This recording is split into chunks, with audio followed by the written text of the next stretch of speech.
chrétienne, le podcast qui creuse la Bible pour servir Christ. Je suis Aurélie Rico et je suis ravie de vous accueillir pour un nouveau podcast en compagnie de ma fidèle co-animatrice Angie Velasquez-Danton. Alors Angie, comment est-ce que ça va aujourd'hui? Ça va très bien. Aujourd'hui, je me reprends d'une rhume et toute la famille a eu la rhume, mais ça fait du bien de savoir que on n'a plus peur de la COVID, que on n'a pas à sortir les enfants de l'école et puis garder la quarantaine pendant 2 semaines, comme il y a 2 ans peut-être. Donc, on peut se moucher ou tousser un peu devant les gens sans qu'ils te fassent le signe de la croix. Ah ouais, c'est comme ça chez vous parce que moi, j'ai pas mis ma fille pendant 2 jours au collège parce que justement, elle tousse et je me suis dit, oh, ça va être l'horreur. Ils vont la prendre pour une pestiférie. Bon, la petite, elle est restée à la maison parce que si elle rate 2 jours d'école à 9 ans, c'est pas grave. Mais sa grande sœur, Ouais. elle était enrhumée plus tôt et c'était pendant le week-end que ses symptômes étaient plus évidents. Ok. Mais venu le jour qu'elle a repris l'école, elle ne voulait pas rater parce qu'elle risque de perdre pas mal de matière et elle ne veut pas après rattraper. Et elle n'a pas eu de problème. Peut-être si elle toussait un peu, les gens sont plus tranquilles maintenant parce que rendu adolescent, c'est pas la même surveillance Ouais. qu'avec les petits qui sont toujours dans le visage l'un de l'autre. Ouais, je Et toi, comprends. comment vas-tu? Écoute, voilà, ça, je suis vivante. Je suis vivante. Tu sais, t'as la rentrée de septembre où tu te dis, ça va être chargé, mais ça va passer. T'arrives fin octobre, tu te dis, déjà? Et là, tu te dis, ah là là, faut qu'on pense à Noël, là. Et là, t'arrives fin novembre et tu te dis, bon, bah en fait, l'année, elle est pliée, ça y est. Puis tu sais, moi, je gamberge tellement que je suis déjà en train de faire le bilan de mon année. Et je me dis, oh, j'ai foiré plein de trucs en fait. Et là, je suis en mode défaitiste, j'ai le moral dans les chaussettes, mais c'est pas grave, ça va remonter. Ça va remonter. Heureusement que ce podcast est là et que tu m'envoies plein de rayons de bonne humeur depuis le Québec profond, dynamique, incroyablement au top. Toujours au top. Aïe, aïe, aïe. Donc, pour me remonter le moral, je me suis dit, ben, quoi de mieux qu'un petit péché capital, tiens, tu vois, ça va me refaire. Je sens que voilà, j'ai besoin un peu de creuser mon péché. Et du Ça coup, fait du bien. ouais, c'est ça, carrément. Ça relève, hein. Voilà, ça... Fou, voilà. Bon, au moins, on s'attend à Dieu, quoi. Alors, Oui. aujourd'hui, nous poursuivons notre série sur les 7 péchés capitaux parce que je m'étais quand même dit que ce serait bien que dans l'année, ce soit plié, cette histoire des 7 péchés capitaux. Et tu vois, là, je me dis, c'est mort, en fait. On va arriver en 2023, ce sera pas fini, quoi. Alors, pour rappel, je ne sais pas si vous nous avez tous suivis depuis le début sur cette fameuse liste des 7 péchés capitaux, liste que nous empruntons à Thomas d'Aquin, qui a arrêté la liste des 7 vices capitaux qui sont l'orgueil, l'avarice, la luxure, l'envie, la gourmandise, la colère et la paresse. Nous en sommes donc arrivés à notre 4e péché capital, qui est l'envie. Donc si vous ne nous avez pas suivis jusque-là, c'est pas grave, c'est pas comme Amour, gloire et beauté. Je sais même pas si elle existe encore cette série.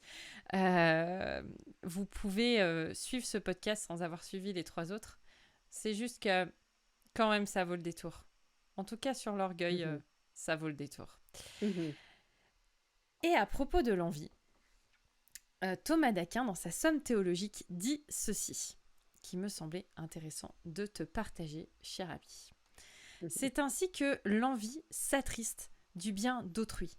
Il cite Aristote en disant « Voilà pourquoi on envie surtout les biens qui comportent de la gloire et d'où les hommes aiment tirer honneur et réputation. L'envie vient de la gloire d'autrui en tant que celle-ci diminue la gloire que l'on désire. En conséquence, on envie seulement ceux que l'on veut égaler ou surpasser en gloire. Lorsque ceci nous dépasse en gloire, cela va contre notre intérêt et il en résulte de la tristesse. Personne ne s'efforce d'atteindre un bien qui le dépasse de beaucoup. Et donc, on ne porte pas envie à celui qui excellerait. Mais si l'écart n'est pas grand, il semble qu'on puisse atteindre ce bien. Et alors, on le recherche. Si cette recherche échoue parce que l'autre a trop de gloire, on s'attriste. Et c'est pourquoi ceux qui aiment les honneurs sont les plus envieux. Fin de citation. J'ai beaucoup aimé ce rapport entre l'envie et la gloire recherchée. Il parle de l'envie comme on parlerait peut-être nous plus facilement de jalousie. Mais l'envie ne se limite pas à la jalousie. Beaucoup d'auteurs d'ailleurs mettent la jalousie dans une des catégories, dans un type d'envie. L'envie, elle englobe aussi la convoitise, la rivalité, bref, l'aspiration du cœur à obtenir quelqu'un ou quelque chose de matériel ou d'immatériel. Jean Cassien dit ceci dans son livre sur les vices. Je vous remettrai la référence, c'est le même livre qu'on suit depuis le début. Il dit « L'envie est un aliment qui corrompt l'âme par l'âcreté de son jus et la rend misérable en lui montrant sans cesse le bonheur d'autrui. » C'est un peu comme la carotte que tu agites devant l'âne pour le faire avancer. L'envie, c'est finalement... la carotte, c'est le bonheur de l'autre. Et puis nous, on est comme cet âne stupide qui n'avance que parce qu'il a une carotte qui est agitée. L'envie dont il va être question dans ce podcast, c'est le désir d'avoir les honneurs. Le désir d'avoir plus que l'autre. Le désir d'être mieux que l'autre. Et il n'est pas seulement question d'être comme, mais il va aussi être question de surpasser, d'exceller. Bref, d'être là, sur le devant de la scène, sous les projecteurs, en disant « Regardez comment je suis incroyablement, j'ai eu tout ce qu'il fallait, j'ai gagné le bon combat ou pas, et j'ai assouvi toutes mes envies. » On va réfléchir et discuter ensemble sur les manières dont cela se manifeste. Une autre citation que j'avais envie de vous partager, promis, après... Non, il y en aura d'autres. Evagre dit ceci. L'envie se manifeste surtout par des railleries et des médisances. L'envie est caractérisée par un faussement des perceptions, une altération des yeux. Intellect entravé, cœur enténébré. C'est une aberration des sens qui empêche de voir les perfections des autres comme une source de joie.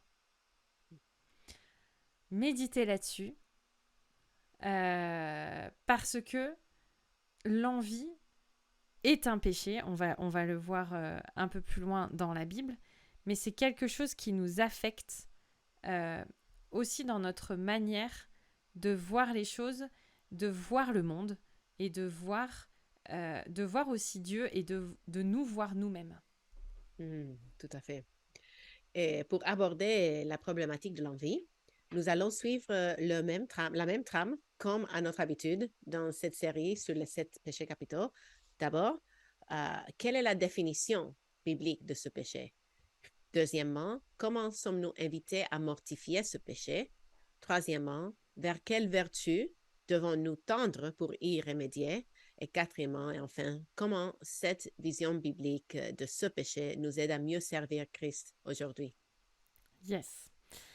Alors, je te propose de réfléchir ou discuter, ou tu m'écoutes, c'est toi qui vois, sur la question de l'envie dans l'Ancien Testament et dans le Nouveau Testament. Parce que à chaque fois, je suis tombée sur des mots qui sont utilisés soit dans un sens positif, soit dans un sens négatif. Par exemple, dans l'Ancien Testament, il y a le passage de Genèse 31 qui dit que Rachel, qui a envie la fécondité de Léa et qui l'a poussée a donné sa servante Bila à Jacob. On a en Genèse 37, 11 les frères de Joseph qui l'ont envié, qui ont eu de l'envie contre lui lorsqu'il a raconté son songe, le songe où il voyait ses frères s'agenouiller devant lui.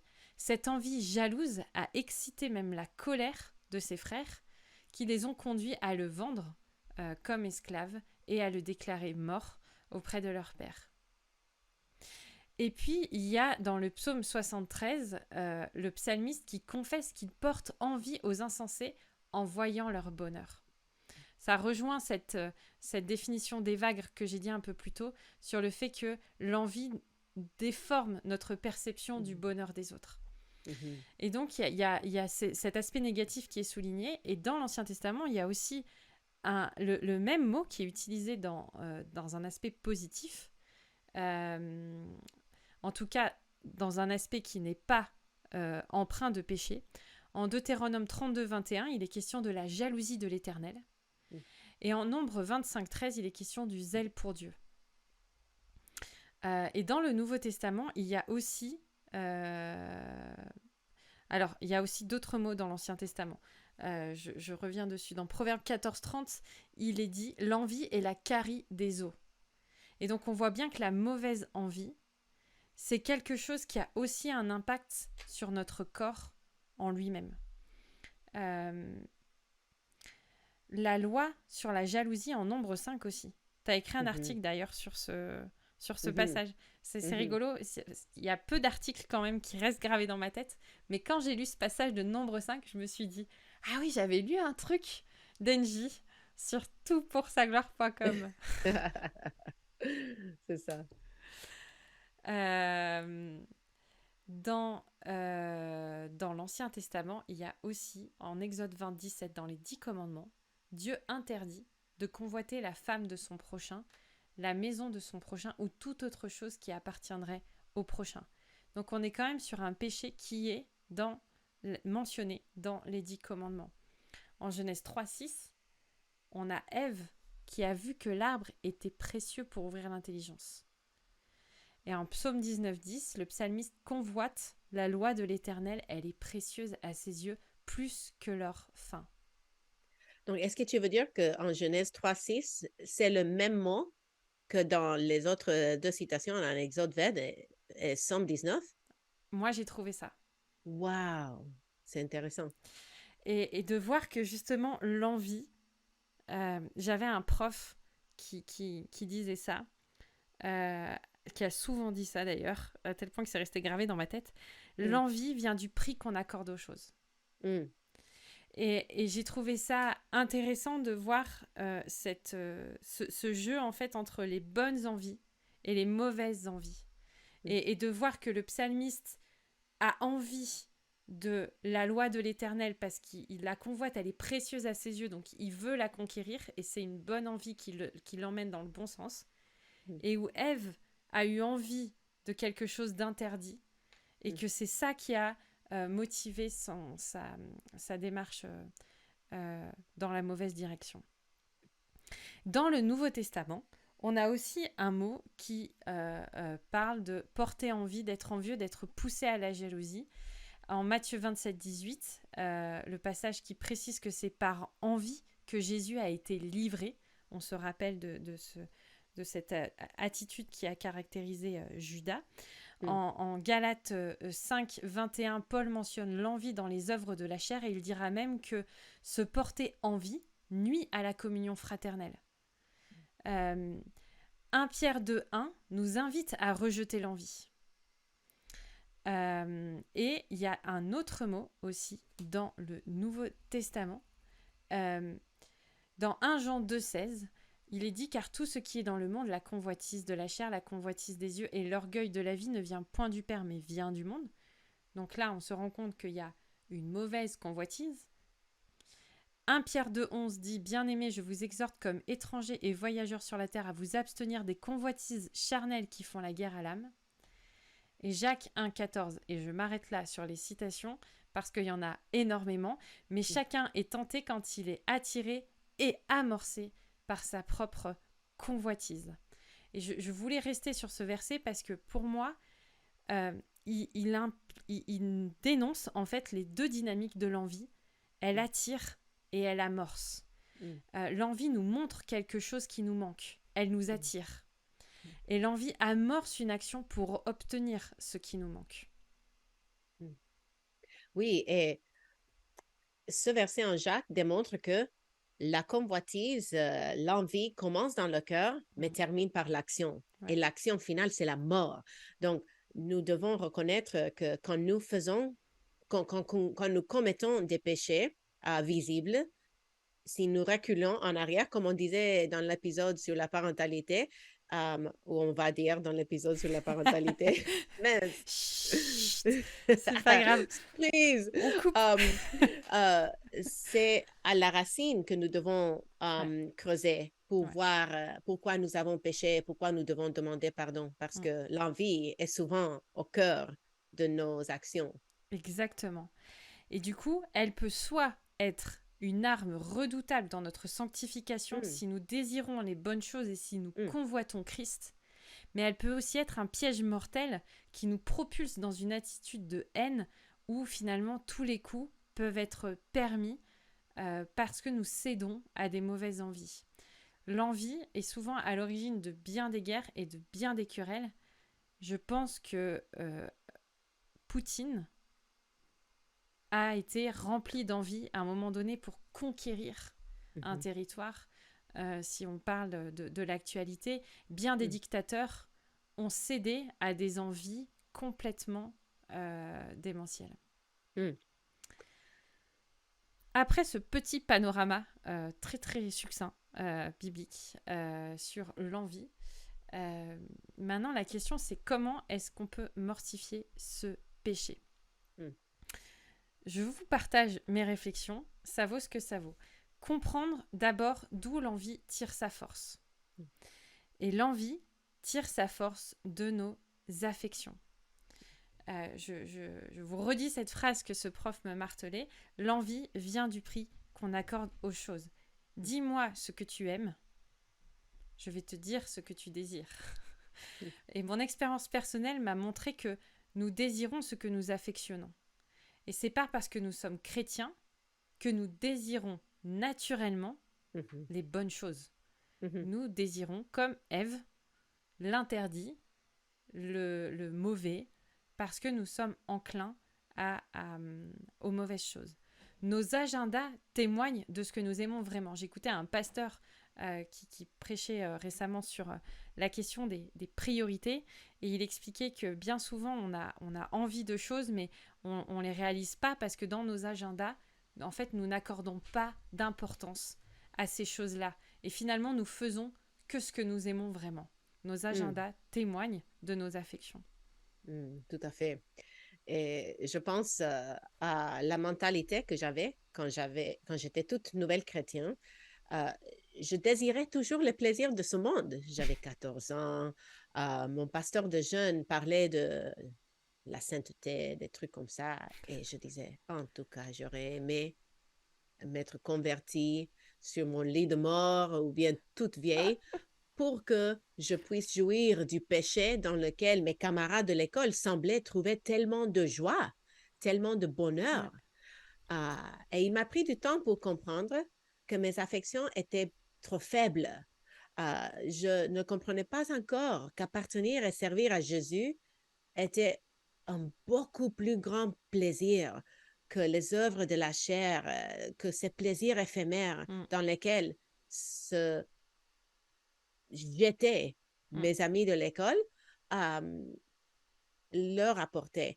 Et on va grandir dans nos affections quand on les alimente. Donc, ouais. si j'alimentais mes affections pour le monde en essayant de m'investir dans des relations qui m'amenaient vers le péché sans pour autant le toucher, mais que j'étais toujours à la limite, j'allais pas développer la même affection pour Dieu. Mais si je m'investissais dans l'œuvre du royaume et dans sa parole et dans des relations qui me faisaient grandir dans ma Mm. foi, alors mes affections allaient grandir dans ce domaine. Et merci Seigneur qu'il m'a permis de faire des choix qui m'ont amené à découvrir combien Mm, il fait du bien d'aimer le Seigneur et de ne pas envier ceux qui vivent dans le plaisir parce que c'est éphémère.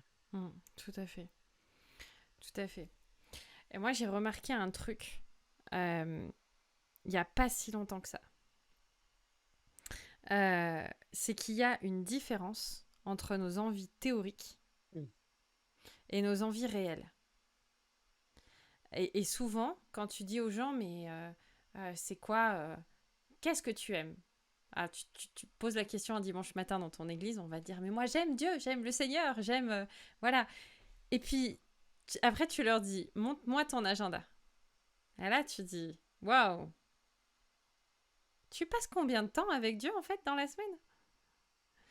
Et, et en fait, tu te dis, bah, en fait, je passe 0,01% de mon temps avec Dieu et je passe 99,9% de mon temps au travail ou à regarder des films ou à être sur les réseaux sociaux ou voilà.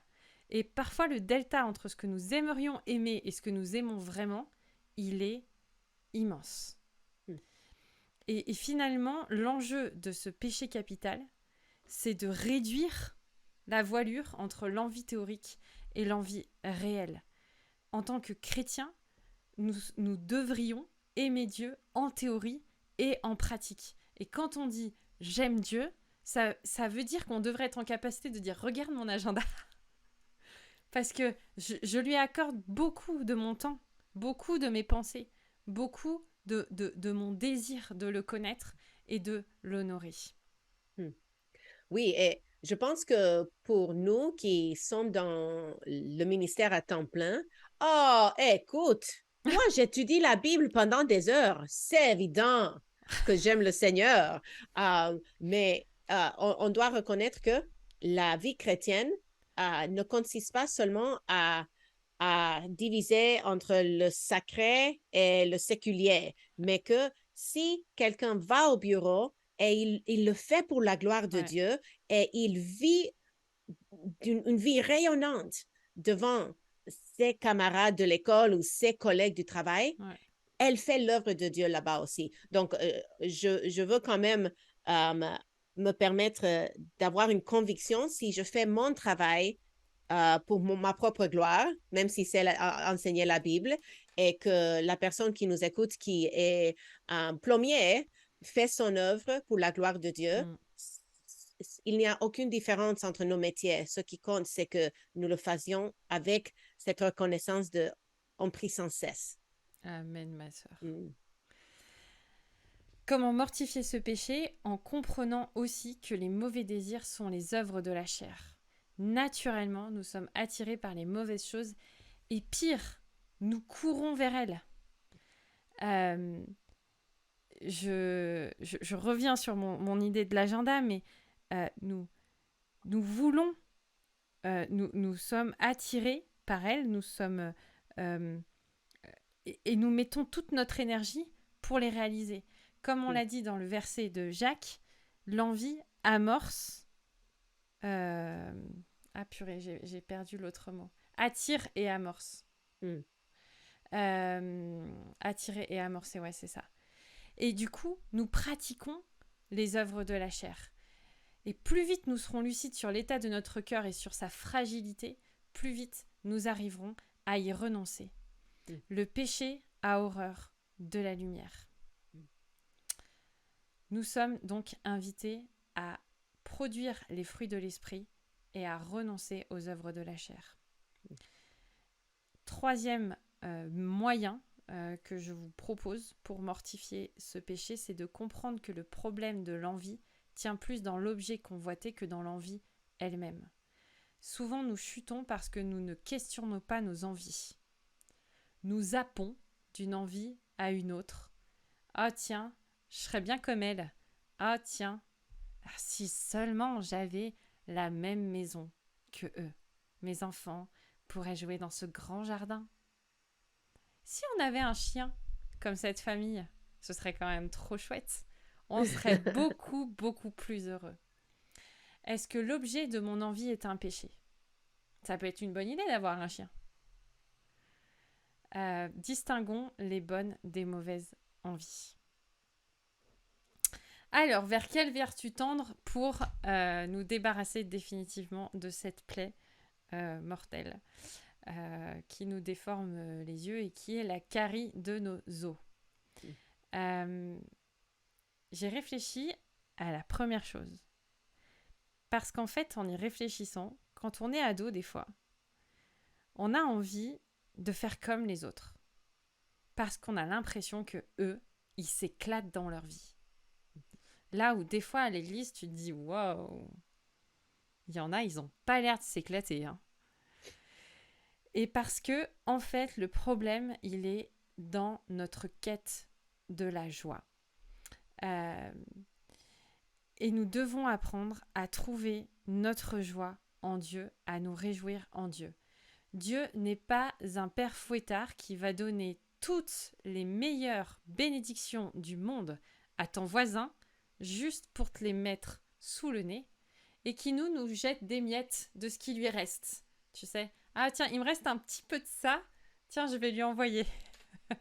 Et puis les miettes, c'est que pour en plus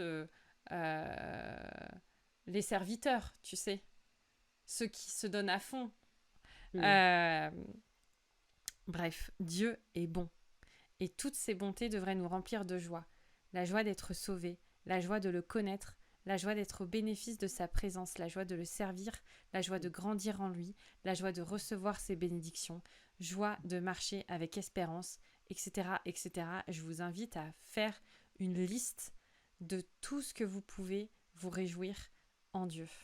Et je pense aussi au fait que lorsque nous souffrons, nous disons pas merci Seigneur pour la souffrance en tant que telle, mais je pense aux périodes les plus douloureuses dans ma vie et je remercie le Seigneur pour sa tendre compassion envers moi, pour la façon qu'il m'a attirée dans ses bras, pour combien j'ai retrouvé le réconfort auprès de lui et c'était des moments précieux. Donc parfois, la souffrance et les épreuves sont aussi un cadeau de Dieu, pas en tant que tel, mais pour le fruit qu'elle amène. Donc, si on voit quelqu'un qui semble avoir une vie parfaite, exempte de souffrance, c'est peut-être eux qui devraient avoir envie de nous, parce que ils peuvent rester assez superficiels dans leur relation avec Dieu, si on parle d'un chrétien, si ils n'expérimentent pas la douceur de cette intimité lorsque une difficulté arrive. Et j'ai trouvé très encourageant ce verset de Jean 17, où Jésus parle dans sa dernière prière, qui est quand même assez longue. Et il y a cette petite pépite qui nous montre que Jésus avait une joie parfaite en Dieu et que c'est cette joie-là qu'il veut que nous connaissions.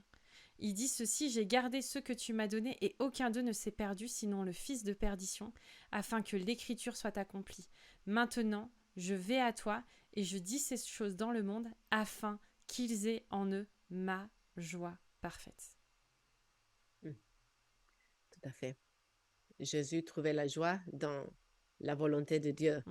Et je pense à Psaume 16 qui parle du fait que la richesse, le bonheur, la joie par excellence se trouve dans la présence de Dieu et dans la conclusion retentissante de ce psaume prophétique qui pointe tellement clairement vers le Seigneur Jésus.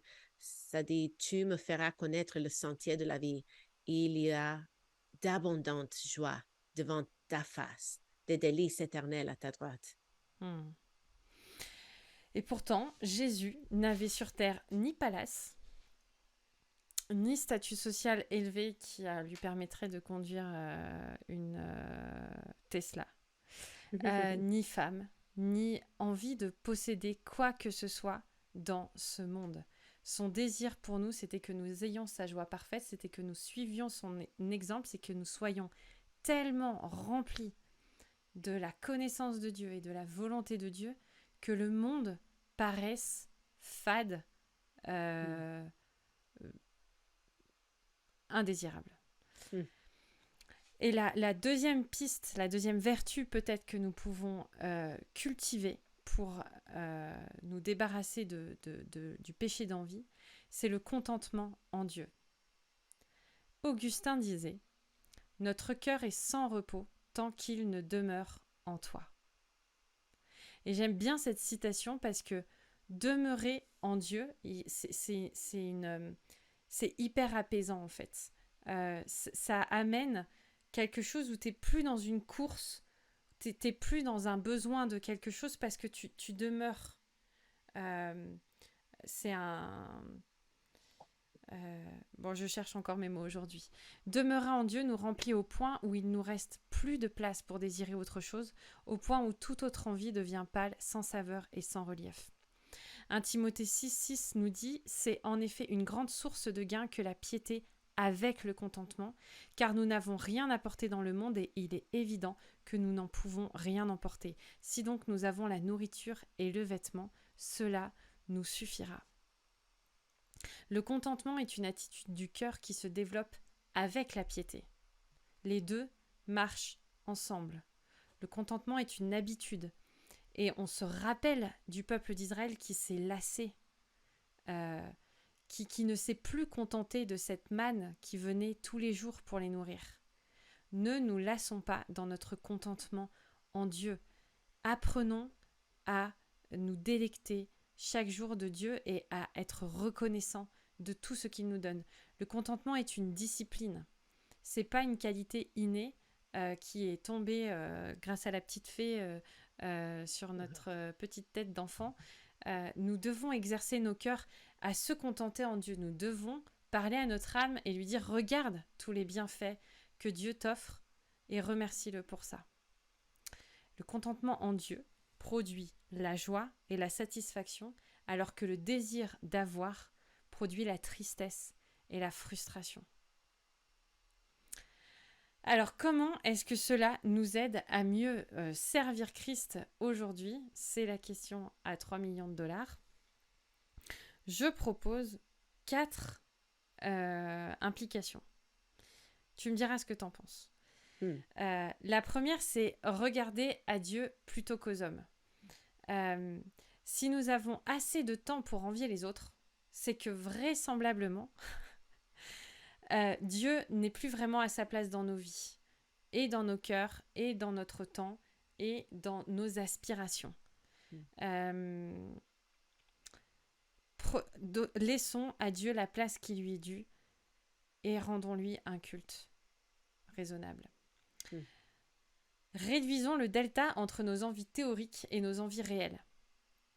Certaines choses dans nos agendas doivent être arrachées et d'autres plantées. Je discutais dernièrement avec une sœur qui me disait oh, « J'ai encore installé l'application Instagram sur mon téléphone. » Et là, je disais « Aïe, aïe, aïe, aïe, aïe, c'est pas bon. » Et en fait, pendant qu'elle me racontait ça et qu'elle me disait que c'était compliqué, je me disais, mais en fait, Aurélie, je suis sûre que tu as des applications qu'il faut que tu enlèves aussi.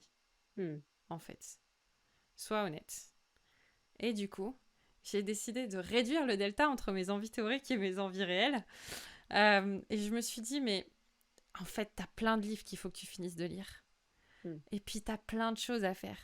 Et puis voilà. Et du coup, je suis allée dans ma section jeux et j'ai désinstallé tous mes jeux. Je sais pas jusqu'à quand ça va tenir. Bravo! Peut-être que le 1er janvier 2023, je vais en réinstaller d'autres.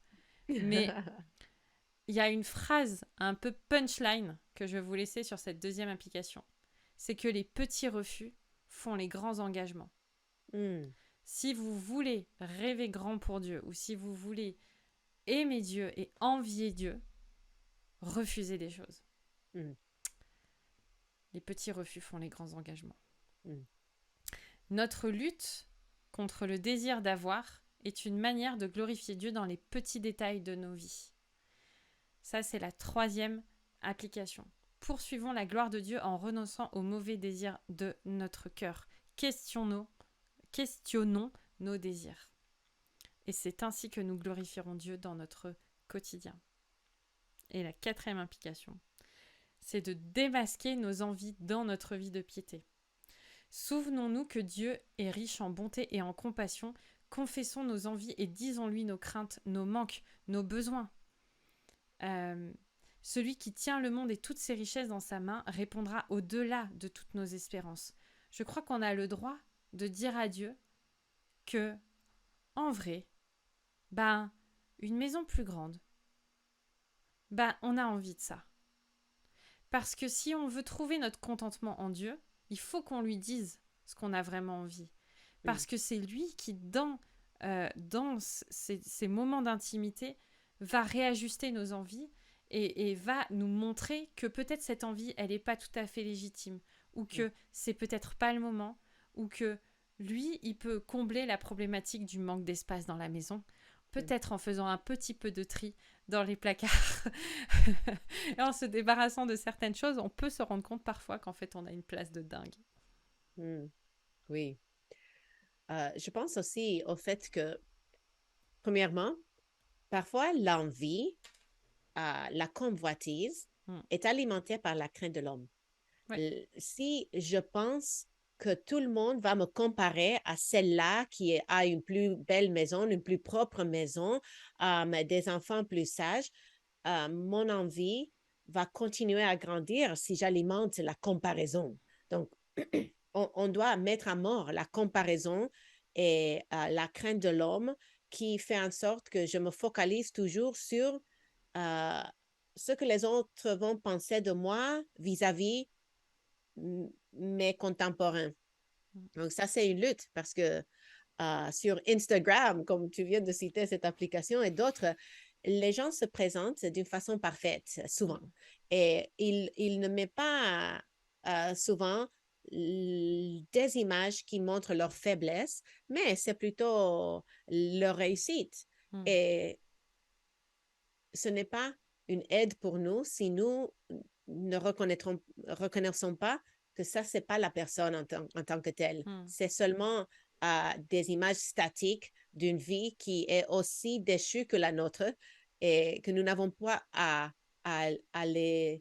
accepter cette impression et à nous comparer, en tout cas. Et la deuxième chose que je trouve peut être une bombe pour cette tentation est de célébrer le succès des autres.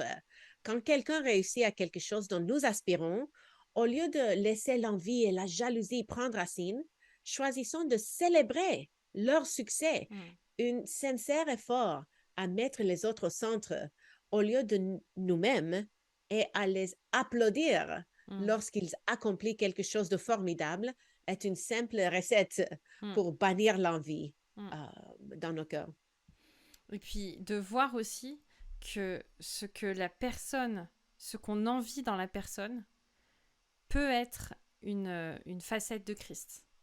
Et de se dire, finalement, au lieu de chercher à ressembler à cette personne, je devrais peut-être rechercher à développer cette qualité-là qui me semble être quelque chose que cette personne me montre de qui est Christ, en fait. Tout à fait. Je voulais vous laisser sur cette petite citation de John Owen dans mon fétiche livre de la mortification du péché. Peut-être qu'un jour, je me ferai faire un tatouage. Non, je ferai pas ça. Oui, il parle du verset de Jacques 1, 14, 15 et il dit ceci. L'apôtre Jacques nous enseigne que le péché opère de manière progressive. Mais chacun est tenté quand il est attiré et amorcé par sa propre convoitise. Puis la convoitise, lorsqu'elle a conçu, enfante le péché, et le péché étant consommé, produit la mort. Si vous sentez que le péché commence à travailler vos pensées, enrayez tout de suite le processus, et appliquez-vous de toutes vos forces. Agissez comme s'il avait déjà développé sa pleine puissance. Qu'est-ce qu'une pensée impure veut-elle de vous ? Vous entraînez tout entier avec elle dans sa folie et sa souillure. Jusqu'où l'envie veut-elle vous emmener ? Jusqu'au meurtre et à la destruction. Donnez-lui donc l'assaut avec la même résolution que si elle avait déjà presque atteint son but. Si vous n'attaquez pas la tentation avec une détermination extrême, vous ne remporterez pas la victoire. Ne laissez jamais au péché le temps de gagner votre sympathie au point de vous y complaire. Si vous le faites, votre esprit le considérera comme quelque chose d'anodin et d'inoffensif et il ne discernera plus qu'il est une menace mortelle pour votre âme. Amen. Voilà que j'espère que ce podcast vous encourage à mortifier l'envie dans votre cœur et dans votre quotidien. Si vous avez envie d'aller plus loin dans la discussion, vous pouvez nous écrire à chrétienne@toutpoursagloire.com. Vous pouvez aussi partager ce podcast, lui mettre 5 étoiles sur Apple Podcast, mettre des commentaires. Bref, faites-en ce que vous avez envie de faire. Et voilà. Semaine prochaine, on va parler de la parentalité.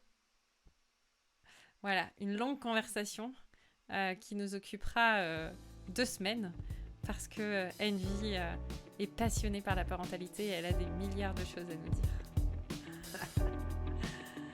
Merci Envy de ta charmante compagnie, toujours aussi sympathique. Le plaisir est pour moi. Ah, c'est mignon.